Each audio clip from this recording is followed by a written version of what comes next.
Hello, BT and BT assistant students and graduates. This is Dr. Mohamed Kamel, Associate Professor of Physical Therapy in San Agustin University in the United States.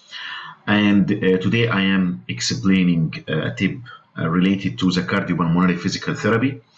Some people who are taking the license exam, NBT exam, or the Canadian exam, the physiotherapy competency exam, sometimes they find that cardiopulmonary physical therapy especially is a hard topic. So we will do two things. We will explain some topics related to the cardiopulmonary physical therapy, and at the same time we will answer some questions and with explanation on these topics also to make it more easy for everybody. So today's topic is about chronic venous insufficiency. Okay, in our clinic, sometimes when we are dealing with patients, we see patients who have chronic venous insufficiency, and we need to understand this condition. What is chronic venous insufficiency? Chronic venous insufficiency is a condition in which veins have problems moving blood back to the heart. You know, the normal flow of blood, the heart is a pump which is pumping blood forward through the aorta and the great vessels, and then it goes to major arteries, large arteries, arterioles, and small arteries, and then the capillaries. Then we have the venules, and then the veins, and then we have the superior and inferior vena cava for the venous return or for the blood to go to the heart. Okay, so the veins are mainly, functioning to return the blood towards the heart. Okay. These veins have like a valve, or bicuspid valve, and it is a unidirectional valve. This means that blood should go back towards the heart, or from distal to the proximal, and it should not go the other way from proximal to distal. Okay, so in chronic venous insufficiency, it is also known as chronic venous stasis, okay, or phlebitis, or post-thrombotic syndrome, and it most often affects veins in the legs, although it sometimes occurs in the arms. Okay, so mostly in the legs with gravity. So the symptoms of venous insufficiency, which we usually see with our patients, are varicose veins, darkened heart or leathery skin, or swelling. Okay, sometimes patient complain of pain and heaviness. Sometimes there are leg cramps or spasms, restless leg syndrome, or itchy skin. The patient want to scratch his or her skin. So what condition produces these symptoms? Chronic venous insufficiency typically affects the distal lower extremities and is characterized by venous incompetence and resultant venous hypertension.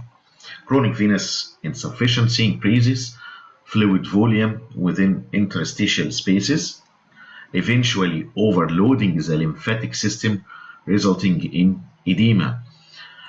Okay, the accumulation of protein-rich fluid causes local inflammation, hypoxia, and fibrotic changes within the tissues.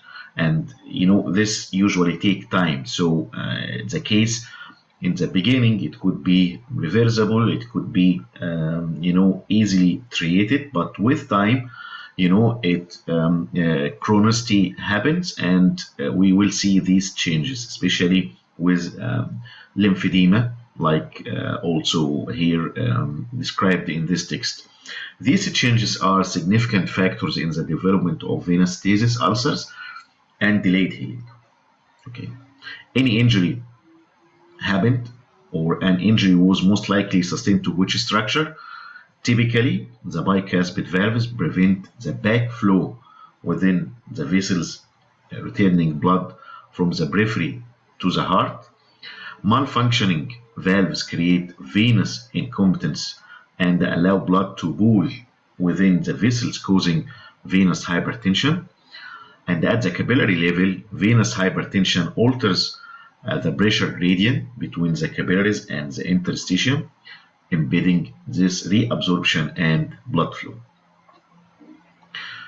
There are stages for chronic venous insufficiency, like from this stage where you just see spider veins, or to this very obvious varicose veins you can see here. Then the swelling, you can see the swelling, and then the skin changes a brownish discoloration of the skin until you reach to the venous ulcer. And it is very important to know what is the difference between arterial and venous ulcer, because we know that for venous ulcer it is mostly around the medial malleus, and it has certain characteristics different from arterial ulcer, and this is one of the questions which we usually see on the license exams. Okay, so what is the most likely clinical presentation? Patient typically report symptoms more closely associated with resultant venous hypertension and stasis than the chronic venous insufficiency itself. This means what? It means that these signs and symptoms are mainly due to the resultant venous hypertension and the stasis which happen. Symptoms include edema, feeling of heaviness, dull aching pain in the distal lower extremities, and symptoms generally improve and may resolve fully with elevation. When you elevate the limb for somebody who have chronic venous insufficiency, usually if the case is not too bad, this will result in in relief of symptom.